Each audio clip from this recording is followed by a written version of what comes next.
कितना लिखना जरूरी नहीं है, इसकी क्लैरिटी आपको होनी चाहिए।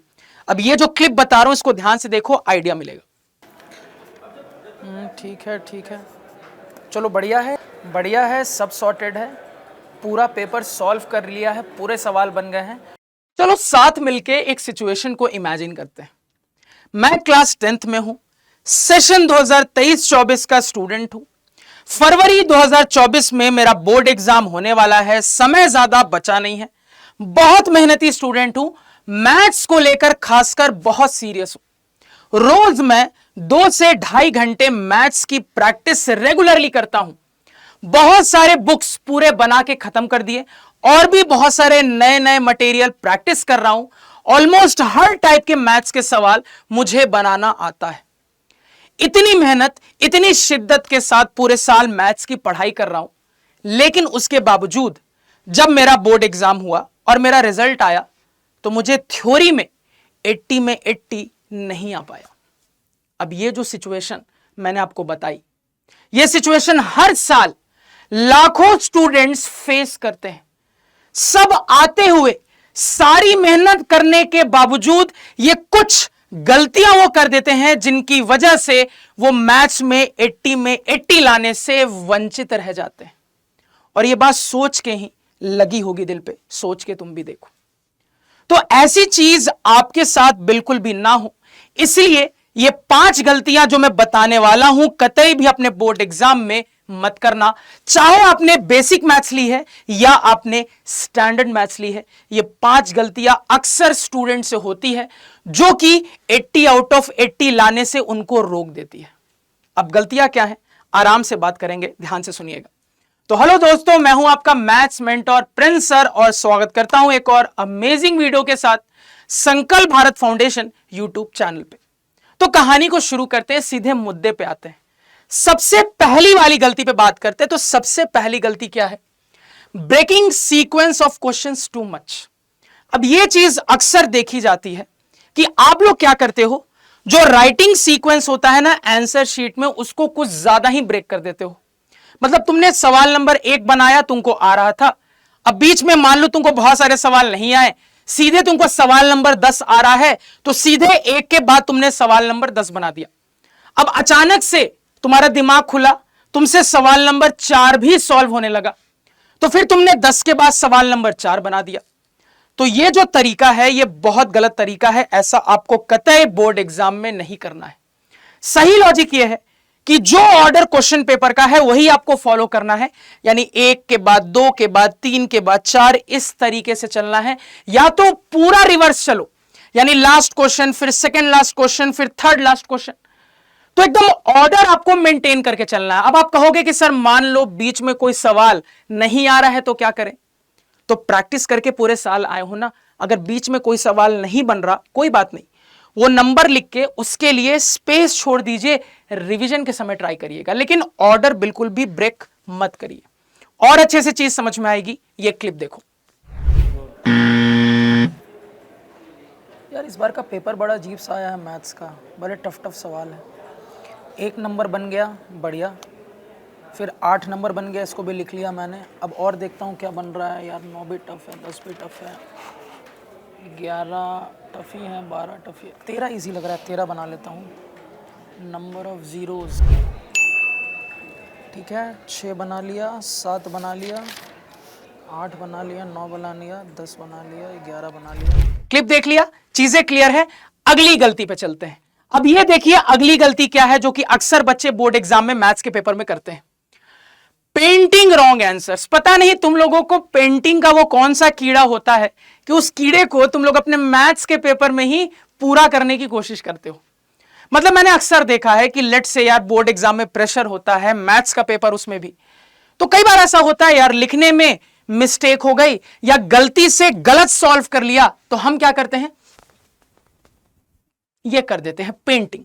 ये वाली पेंटिंग गलत होने पे अपनी कॉपी पेन बिल्कुल भी नहीं करनी है।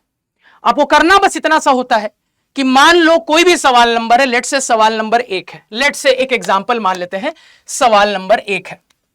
तो अगर मान लो सवाल नंबर 1 आपसे गलत हो गया है, तो पेंसिल तो आपको लेके आना है पेपर में, उस पेंसिल से जहां तक आपने सवाल नंबर 1 सॉल्व किया ना, एक ऐसे लाइन मारनी है, बस दैट इज इट। उसको देख के एग्जामिनर समझ जाएगा कि ठीक है यार, तुमसे गलती हो गई थी, क्योंकि उसके बाद सही सॉल्यूशन उसके नीचे रहने वाला है।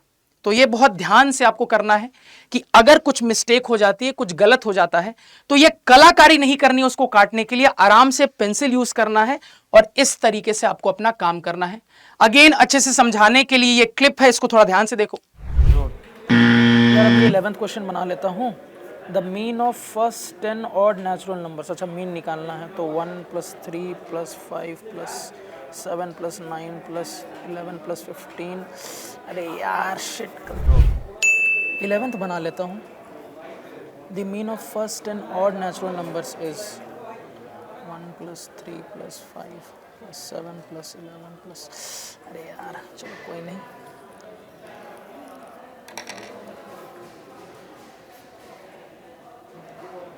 मिल गई क्लैरिटी। चलिए तीसरी गलती पे चलते हैं। अब ये रही तीसरी गलती, टाइम मैनेजमेंट वाली गलती। अब गलती क्या है थोड़ा समझते हैं। तो distributing time allocation for each section, not knowing about time management at all. अब यहां पे आपको एक चीज समझने की जरूरत है जो कि बहुत जरूरी है। Cut disturbing time allocation. हाँ ठीक है, इसे में कंटिन्यू कर लेते हैं, वो तो सही बना है। रेडी।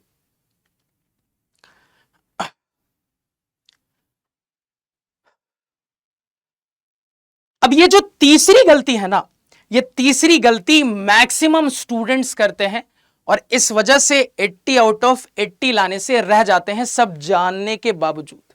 अब ये बहुत बड़ा ब्लंडर है, इसको ध्यान से सुन लो, बहुत जरूरी है इसको समझना। तो कहानी ये हो जाती है कि आप पढ़ते तो सब हो, लेकिन आप एग्जाम से कुछ दिन पहले टाइम मैनेजमेंट की प्रैक्टिस करके नहीं आए हो कि मुझे अपने पूरे पेपर को कितने टाइम में सॉल्व कर लेना है कि मैं रिवीजन के लिए भी थोड़ा टाइम निकाल लूं।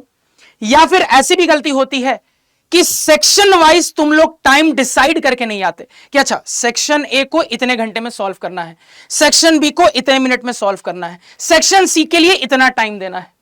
तो ये जो टाइम डिस्ट्रीब्यूशन है ना, इसकी गलती तुम करते हो, जिस वजह से या तो तुम्हारे सवाल छूट जाते हैं और तुमको पूरे मार्क्स नहीं आ पाते, या फिर सबसे बड़ी दिक्कत यह होती है कि तुमको रिवीजन का टाइम नहीं मिलता। तो दोनों में से कुछ भी हो रहा है भैया, बहुत दिक्कत वाली बात है, बहुत प्रॉब्लम है। यह गलती आपको बिल्कुल भी एग्जाम में नहीं करनी है। इस क्लिप को देखो, बेटर समझ में आएगा। कैसे होगा यार, सेक्शन ए में ही मैंने 1.5 घंटे निकाल दिए, पूरा पेपर बनाना है, सवाल छूट जाएंगे, जल्दी करना पड़ेगा। ठीक है ठीक है, चलो बढ़िया है। सेक्शन ए आधे घंटे में बन गया है, सेक्शन बी भी टाइमली बना लूंगा, मतलब लास्ट में कुल मिला के रिविजन के लिए 15-20 मिनट निकाल लूंगा। अब ये जो चौथी मिस्टेक आप देख रहे हो ना, ये मिस्टेक भी मैक्सिमम स्टूडेंट्स करते हैं और सफर करते हैं। हिंदी वाला सफर नहीं, अंग्रेजी वाला सफर। कहानी क्या है सुनना ध्यान से। तो सालों से मैं बच्चों को पढ़ा रहा हूं और मेरे से पढ़ने के बाद स्टूडेंट्स बोर्ड एग्जाम में अच्छा स्कोर करते आ रहे हैं। अब लाखों स्टूडेंट्स को पढ़ाने के बाद जो मेरा एक्सपीरियंस कहता है कि ऐसे कुछ चुनिंदा स्टूडेंट्स को ही मैं जानता हूं जिन्होंने रिवीजन के लिए टाइम नहीं निकाला, उसके बाद भी उनको मैथ्स में अच्छे नंबर आए। यानी 98% स्टूडेंट्स ने रिवीजन के लिए टाइम निकाला था। अब रिवीजन के लिए टाइम निकालना क्यों जरूरी है समझ लो। गारंटी के साथ मैं तुमको यह बोल रहा हूं कि जब तुम रिवाइज करोगे ना अपनी आंसर शीट को, तो रिवीजन के दौरान तुमको खुद से बहुत सारी छोटी छोटी गलतियां दिखेंगी या छोटी छोटी ऐसी चीजें दिखेंगी जिससे आपका प्रेजेंटेशन इंप्रूव होगा। तो जो रिवीजन टाइम होता है ना, बड़ा क्रूशियल होता है। वो रिवीजन टाइम एक ऐसा टाइम होता है ना जो आपके 80 आउट ऑफ 80 के स्कोर पे स्टैंप लगाता है। मैं गारंटी के साथ कहता हूं कि जब तुम अपनी आंसर कॉपी को रिवाइज कर रहे होगे ना, तुमको गलतियां मिलेंगी ही मिलेंगी, कुछ माइनर मिस्टेक्स या कुछ प्रेजेंटेशन मिस्टेक्स जिसको आप करेक्ट कर सकते हो। यानी समझ लेना, सब अच्छे से करने के बाद भी अगर तुमने रिवीजन के लिए टाइम नहीं निकाला तो 80 आउट ऑफ 80 लाने का थ्योरी में मैथ्स में सपना भूल जाओ बिल्कुल। रिवीजन के लिए कम से कम आपको 10 से 15 मिनट जरूर निकालने हैं कि एटलीस्ट एक बार तो रिवाइज कर ही लो। तो अपने पूरे पेपर का टाइम मैनेजमेंट ऐसे प्लान करके जाना कि ये चीज आप कर पाओ। और प्रिंस सर के रहते हुए आपको टेंशन नहीं लेनी है, क्योंकि प्रिंस सर आप लोगों को यह सिखा देंगे कि पूरा पेपर आधे घंटे पहले कैसे फिनिश करना है। यानी आधे घंटे आप रिवीजन के लिए निकाल लोगे, कम से कम 3 बार रिवाइज कर लोगे। अब ये जो क्लिप बता रहा हूं इसको ध्यान से देखो, आइडिया मिलेगा। अरे यार सिर्फ 5 मिनट बाकी है, अभी लास्ट क्वेश्चन भी करना है, रिवीजन के लिए भी टाइम निकालना है, कैसे होगा। बढ़िया है, सब सॉर्टेड है, पूरा पेपर सॉल्व कर लिया है, पूरे सवाल बन गए हैं और अभी आधा घंटा भी बचा, आराम से रिवाइज कर लूंगा 2-3 बार। देख ली। अब चलते हैं फाइनल गलती पे। अब ये देखिए फाइनल गलती क्या है। अगेन एक बहुत इंपॉर्टेंट चीज, वो कहते हैं ना कि हो सकता है कि तुम बहुत बड़े ज्ञानी हो सकता है कि तुमको सब आता है, लेकिन बोर्ड एग्जाम में उस ज्ञान को प्रदर्शित करना बहुत जरूरी है, क्योंकि अगर आपके ज्ञान का प्रदर्शन अच्छा नहीं रहा तो अगेन 80 में 80 लाने का ख्वाब छोड़ दो। तो प्रॉपर प्रेजेंटेशन सेक्शन वाइज आपको आना चाहिए कि कितने मार्क्स का सवाल है, उस हिसाब से किस सवाल में कितना लिखना जरूरी है, कितना लिखना जरूरी नहीं है, इसकी क्लैरिटी आपको होनी चाहिए। क्या सेक्शन ए का सवाल है तो कितना लिखना है, सेक्शन बी का सवाल है कितना लिखना है, ज्यादा मार्क्स वाले सवाल है कितना लिखना है। तो मार्क्स के हिसाब से प्रेजेंटेशन कैसा होना चाहिए ना, ये भी क्वालिटी आपके अंदर आ जानी चाहिए। और प्रिंस सर के रहते हुए अगेन आपको इसकी टेंशन नहीं लेनी है, प्रिंस सर सब आपको सिखाने वाले हैं। एक छोटी सी क्लिप है, देखो बेटर समझ में आएगा। यार सेक्शन सी का सवाल है, इतना लिखूंगा तो शायद पूरे नंबर तो मिल जाने चाहिए। यार सेक्शन सी का सवाल है, प्रिंस सर ने जितना सिखाया था आंसर प्रेजेंटेशन में सब लिखा है, अब तो फुल मार्क्स मिलेंगे इस सवाल में। चलिए, तो इसके साथ फाइनली ये जो 5 गलतियां हैं इनकी कहानी खत्म होती है। उम्मीद करूंगा तुम लोग को सब कुछ क्रिस्टल क्लियर हो गया होगा और अब अपनी पढ़ाई ऐसे करोगे कि ये 5 गलतियां तुम्हारे ध्यान में रहें कि गलती से भी ये गलतियां तुम अपने बोर्ड एग्जाम के मैथ्स के पेपर में ना करो।